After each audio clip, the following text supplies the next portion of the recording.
삼국시대 경제 볼게요. 경제는 그냥 외워야 될 것만 빨리빨리 그냥 보고 넘어갈게요. 삼국시대 토지 측량 단위 보면 고구려는 경무법이었어요. 밭 1항을 기준으로 해서 토지를 측량했거든요. 그래서 일단 경무법이 고구려 거다. 어떻게 외우냐? 경무를 격무, 고된 업무라고 생각하세요. 자, 고구려는 산지가 많죠. 북쪽에 있으니까. 산이 많으면 농사짓기에 굉장히 빡세겠죠. 평야여야지 농사짓기가 편하잖아요. 그래서 산지는 농사짓기가 빡세다 생각하면 경무죠. 고된 업무. 그래서 농사 빡신 고구려 연상하시면 돼요. 경무법에서 격무, 요 경무만 연상하시면 아 고구려는 산이 많아서 농사짓기 힘들지 이렇게 생각하시면 되고 그리고 밭이란 기준으로 토지를 측량했어요. 왜 밭이란 기준으로 했냐? 이것도 이렇게 생각할게요. 산지가 많은 고구려는 농사 못 짓는 땅이 굉장히 많아요. 그래서 농사 가능한 땅은 1항을 만들어 놓은 거예요. 농사 가능한 땅만 1항을 만들어 놨어. 그러니까 토지 측량할 때는 어떻게 하면 돼요? 1항이 만들어져 있는 것만 보고 그 1항만 밭이랑 기준으로 세면 되는 거예요. 밭이랑이 없다는 얘기는 농사 못 짓는 쓸모없는 땅이었고 그래서 밭이랑이 만들어져 있는 그래서 밭이랑 기준으로 한 이유는 이제 농사 못 짓는 땅이 많아서 밭이랑이 있는 곳은 농사 지을 수 있는 곳 그래서 밭이랑 기준으로 토지를 측량했다 이렇게 생각하시면 돼요. 자, 백제는 두락제라고 해서 파종량 기준이에요. 두락제가 파종량 기준이라는 거는 락을 보면 돼요. 락, 떨어질 락이죠. 떨어뜨리다 이런 얘기예요. 파종한다는 얘기가 뭐예요? 밭에 씨앗을 떨어뜨리는 거잖아요. 뿌리는 거니까. 그래서 떨어질 락을 보고 파종하는 파종량 기준이다. 이렇게 생각하시면 되고 왜 백제는 파종량 기준으로 했냐? 백제는 경기도, 충청도, 전라도 다 비옥한 토지에 있는 데죠. 토지가 비옥해요. 그러니까 여기는 파종한 만큼 생산이 가능해요. 뿌린 만큼 거둘 수 있다는 얘기예요. 그러니까 토지 측량을 할 때 이게 얼만큼 생산되는지를 알아야지 토지 측량을 할 수가 있잖아요. 근데 파종량에 따라서 파종량만 보면은 생산량이 어느 정도인지 예상이 가능해. 토지가 비옥해서. 물론 이건 저의 이제 가상의 시나리오예요. 그래서 파종량만 보면 생산량을 충분히 알 수가 있기 때문에 파종량 기준으로 해서 토지를 측량했다. 이렇게 생각하세요. 신라는 결부법이라고 해서 생산량 기준으로 가장 리즈너블한 합리적인 방법이겠죠. 그래서 이게 이제 고려와 조선으로 이어집니다. 통일신라를 거쳐서 고려와 조선으로 이어지는데 이제 토지를 측량한다는 얘기가 세금을 걷기 위해서인데 세금을 거두려면 생산량 많이 나는 곳에서 많이 세금 걷어야 되죠. 소득 있는 곳에 세금이 있으니까. 그렇기 때문에 신라는 생산량과 결부시켰다. 이렇게 생각하세요. 그래서 생산량과 결부시켜서 생산 많은 곳에선 이제 토지 측량을 크게 하고 이렇게 해서 세금을 더 많이 걷기 위해서 그래서 토지 측량을 생산량과 결부시켰다. 이렇게 생각하시면 돼요. 자, 삼국 수치제도에서는 조세 공물 여기는데 주의해야 될 거는 15세 이상의 남자가 역에 부담을 했다. 통일신라부터 조선 그 뒤로는 다 16세예요. 16세에서 60세. 근데 삼국시대 때는 15세, 좀 더 한 살 어려요. 그래서 삼국시대 15세, 3의 배수죠. 삼국시대라서 3의 배수인 15세, 나머지는 16세. 그래서 삼국시대 때는 이제 3의 배수인 15세. 이렇게 생각해서 삼국시대는 전쟁도 많고 그러니까 뭐 역을 이제 부담해야 될 게 많으니까 한 살 더 어릴 15살부터 했다 이렇게 생각하셔도 되고 그냥 삼국시대니까 3의 배수로 15살부터 했다. 그 다음 통일신라부터는 16살부터 역의 의무가 있었다. 이렇게. 민정문서 볼게요. 이 경제 파트에서 가장 시험에 많이 나오는 게 민정문서잖아요. 그래서 요거는 좀 꼼꼼히 짚고 넘어갈게요. 1933년 일본 동대사 정창원 창고에서 발견됐어요. 일제시대 때 아마 가져간 게 아닐까. 저 혼자 예상해보기로는. 그래서 동대사 절이에요. 동대사 정창원 창고에서 발견이 됐어요. 그래서 이 민정문서가 뭐냐. 서원경, 청주의 예드름이죠. 서원경 주변 4개 촌락, 사해점촌, 사라지촌 등 이 4개 촌락을 대상으로 해서 이제 기록을 한 거예요. 뭐 여러 가지 내용들을 기록했어요. 그 기록한 문서가 민정문서다. 그래서 일단 먼저 외워야 될 거는 민정문서 관련된 장소 2곳이 나와요. 동대사 정창원, 작성 대상이 됐던 곳은 서원경, 동서죠. 그래서 장소 관련은 동쪽과 서쪽이더라. 동은 이제 동대사 정창원, 서는 서원경. 이렇게 2개 알아놓으셔야 돼요. 그리고 자, 그 서원경에 있는 4개의 촌락이에요. 촌락 이름이 이제 요 사료에서 요 이름들이 나올 수 있으니까 사해점촌, 사라지촌이래요. 첫 글자가 살, 다 서원경의 서랑 비슷하죠. 그래서 사해점촌, 살하지촌 이거 보면 서원경에 있는 마을 이름인데 좀 서랑 첫 글자가 비슷하네. 뭐 요 정도 생각하시면 돼요. 그리고 민정문서는 촌주가 매년 변동사항을 매년 조사하지만 3년마다 작성한다. 요거 조심하셔야 돼요. 3년마다 작성한다. 여기서 촌주는 촌락에서 실질적으로 일 담당하는 사람이 바로 촌주예요. 촌주가 실질적인 일을 담당하거든요. 그래서 촌주가 작성을 했고, 촌의 주인, 뭐 이렇게 생각하셔도 될 것 같아요. 그래서 실질적인 일 담당하는 촌주가 이제 3년마다 한 번씩 작성했기 때문에 민정문서는 369의 특징을 갖고 있다. 369, 369 게임 있잖아요. 369, 369 거기서 369가 뭐냐? 3은 3년마다 작성을 해요. 그리고 6은 이제 사람을 남녀별, 연령별로 6개의 등급으로 나눠서 등급을 매겨요. 그래서 연령별로 6등급이다. 왜 하필 6등급으로 했냐? 요거는 환갑을 생각하세요. 그래서 환갑이 60살이잖아요. 보통 옛날에는 60살까지 보통 사람이 산다고 생각했어요. 지금 한 100세 시대 100살 정도 산다고 생각을 한다면은 옛날에 환갑 60살까지. 그래서 60 넘기면 잔치를 벌인 거예요. 엄청 오래 살았다고. 그래서 환갑을 생각하시면 60살이니까 1, 2, 3, 4, 5, 6 해서 6등급 요렇게 환갑 연상하셔서 60살이니까 6등급 요렇게 연상을 하셔서 남녀 연령별로는 6등급이다. 그리고 호구별 집집마다 가족수가 몇 명이냐 호구별 인정수에 따라서 9등급으로 나눴어요. 그래서 사람 가족수가 몇 명이냐에 따라서 9등급으로 나눴는데 이거는 호구니까 9등급 호구는 9등급 집의 가족수 기준으로는 9등급이다 해서 369, 369 3년마다 작성했고 남녀 연령별로는 6등급이고 호구별로 사람 수에 따라서 9등급이다. 369 요거 알아놓으세요.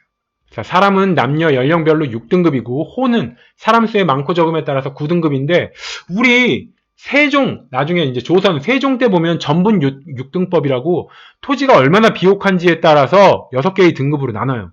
그리고 해마다 이게 완전 풍년인지 어느 정도의 생산량이 어느 정도 풍년인지 이거를 하기 위해서 해마다 연분 해마다 나눴어요. 9등으로 9개의 등급으로 나눴어요.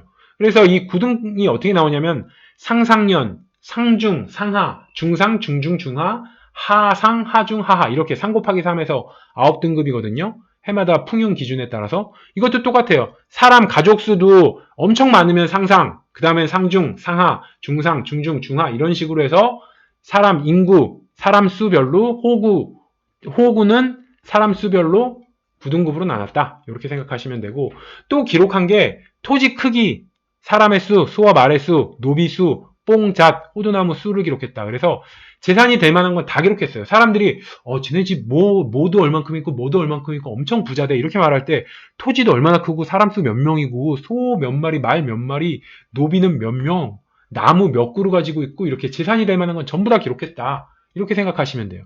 근데 이제 기록하지 않은 게 이제 시험에 나올 수 있어갖고 좀 헷갈릴 때가 있기 때문에 보시면은 주민 이름, 사람 이름 기록하지 않았고요.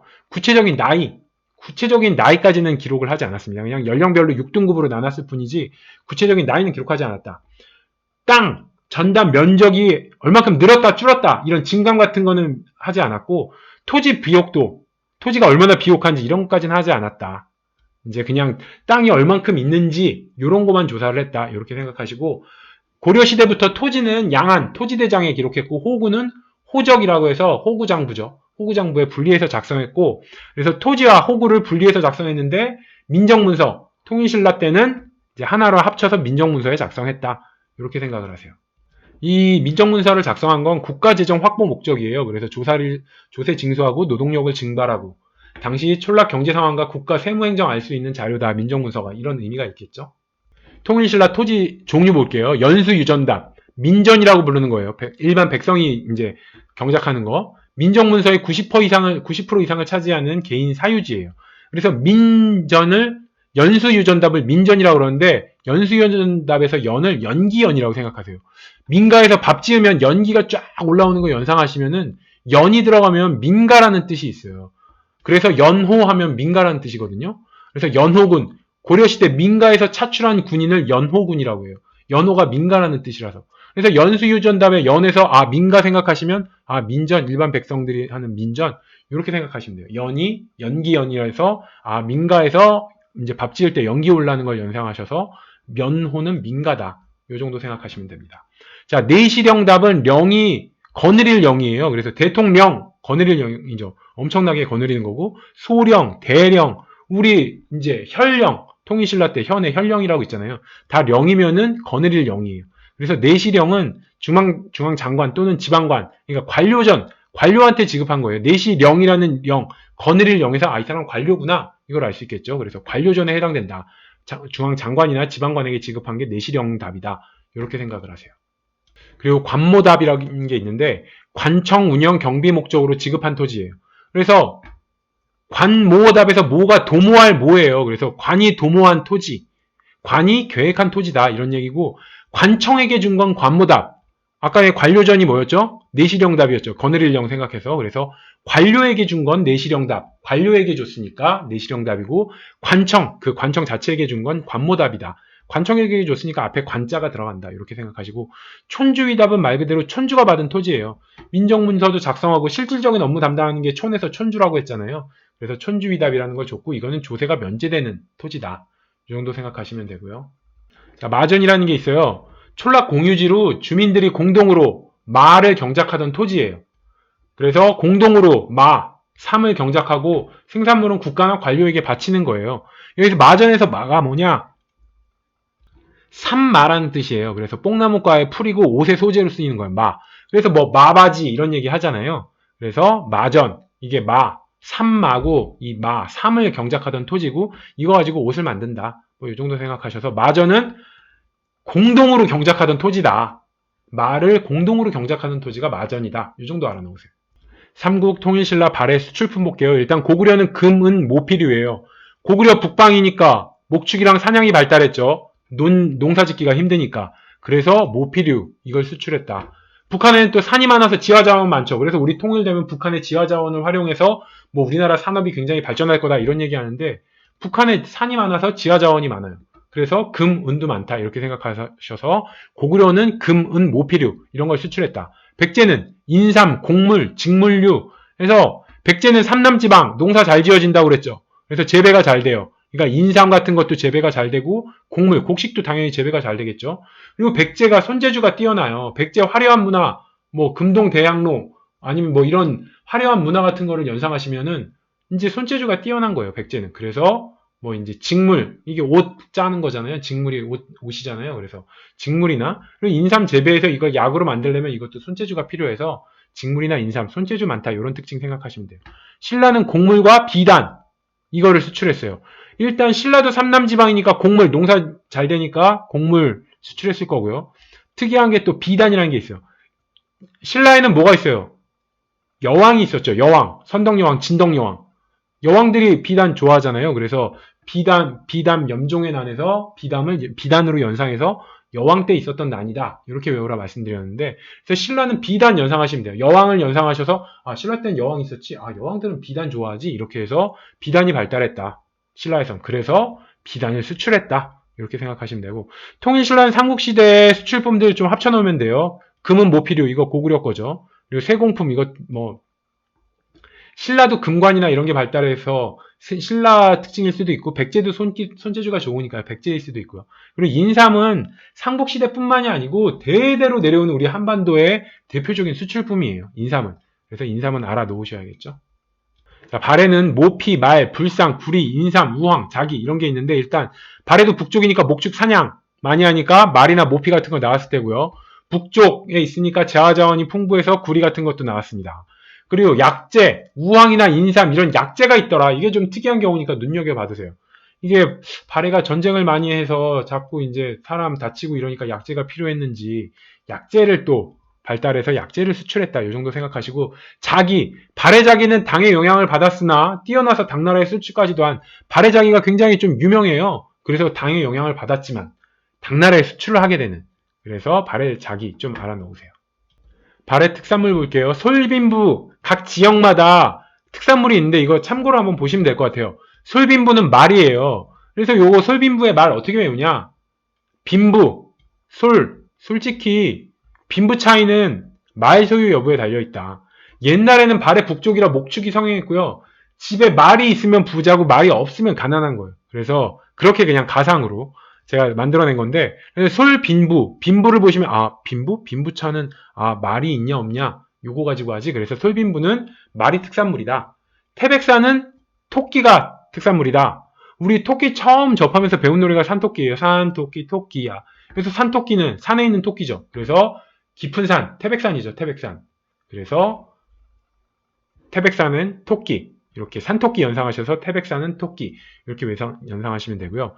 책성부에서는 된장이에요. 그래서 책성된장 이렇게 외우시면 되는데 책성이 뭐냐? 요알못 요리 잘 모르는 사람이 책 보고 책 성공한 된장찌개. 된장찌개는 상대적으로 좀 끓이기가 쉬워서 요알못이라도 요리 모르는 사람도 그냥 책 보고 그냥 끓이면 성공할 수 있잖아요. 그래서 책 보고 성공한 된장찌개, 책성 된장 이렇게 외우세요. 책성 된장.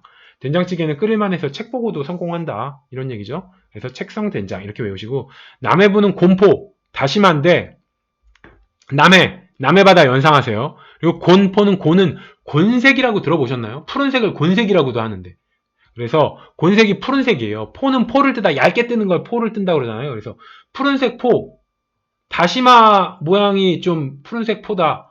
포처럼 생겼다 해서 다시마 연상하셔도 되고 아니면은 남해부 바다잖아요. 다시마 바다에서 나죠. 그래서 곰포 푸른색 포. 그래서 남해바다에는 곰포 푸른색 포. 이게 뭐 다시다라는 뜻인데 다시다 남해바다에서 나는 다시다 연상하셔서 푸른색 포니까 다시다랑 모양이 비슷하다. 푸른색 얇게 뜬 거를 포라고 하니까요. 통일신라 무역 볼게요. 최대 무역항은 울산이에요. 아시죠? 울산. 그리고 당나라로의 무역로 보면은 일단 남쪽으로는 전남 영암을 통해서 상하이로 갔다. 그래서 통일신라 때 영암도 있었구나. 무역로에. 그리고 북쪽으로는 경기 남양만. 신라가 그렇게 차지하려고 했던 중국과 연결하기 위해서 이 남양만 당황성을 차지하기 위해서 성왕을 배신하잖아요. 진흥왕이. 그래서 북로는 남양만 당황성을 거쳐서 산둥반도로 간다. 이렇게 통일신라 때는 영암도 있고 남양만 당황성도 있다. 그리고 산둥반도와 양쯔강 하류에 신라방, 신라촌, 신라소, 신라관, 신라원 이런 것들이 생겨요. 이게 이제 무역을 하면서 이 당나라에 신라 관련된 것들이 생긴 거죠. 그래서 이게 뭐냐? 신라방, 신라촌 이런 게 뭐냐? 이거 마지막 글자에 집중하시면 돼요. 신라방. 이거는 마을방이에요. 신라촌은 촌이죠.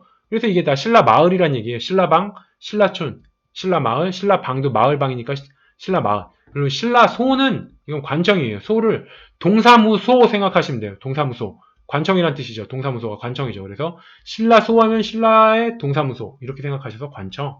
신라관은 신라의 여관 이런 얘기고 신라원은 사원을 원이라고 절이라고 그러잖아요. 그래서 신라원은 절. 이 정도 생각하시면 되고 또 신라관 옆에 발해관, 발해도 발해사신이 머무르는 여관도 존재했다. 뭐 산둥반도에 발해관도 있고 신라관도 있고 그랬다. 이 정도 생각하세요. 자, 대무역 볼게요. 처음에는 무역 제한하다 8세기부터 활발해졌다. 아시겠지만 삼국통일 때 일본은 백제도 와서 백제 부흥운동 때 막 군사 보냈다가 진계 백강 전투죠. 그래서 일본이랑 친했어요. 삼국시대. 그래서 일본이랑은 별로 안 좋아서 통일시대 초기에는 좀 냉랭했다. 처음엔 무역 제한하다 하지만 8세기, 7세기 삼국통일하고 8세기에 이르러서는 좀 활발해진다. 그리고 이슬람 상인이 울산왕 통해갖고 무역 활동을 했다. 이런 특징이 있습니다. 자, 특별행정구역으로 향소 부곡이 있는데 그냥 뭐 이거는 세금은 많이 부과하는데 자유는 상대적으로 없는 불쌍한 사람들이죠. 그래서 향부곡은 농사를 져요. 근데 특이한 게 소는 수공업을 생산하고 이게 바로 고려 때 나왔다. 고려시대 생긴 소, 이거는 소가 수공업이랑 수 글자 비슷하죠. 그래서 향소 부곡에서 소는 수공업, 뭔가를 만드는 곳이다. 그래서 고려시대 생긴 소는 귀금속 도자기, 종이, 먹 등과 같은 특별한 물품을 만드는 부락이고요. 고려 무신집권기 때 공주명학소가 난 일으켰잖아요. 무신집권기 때. 그래서 이때 공주명학소에서 소가 바로 수공업을 만드는 곳이다. 이렇게 생각하시면 됩니다.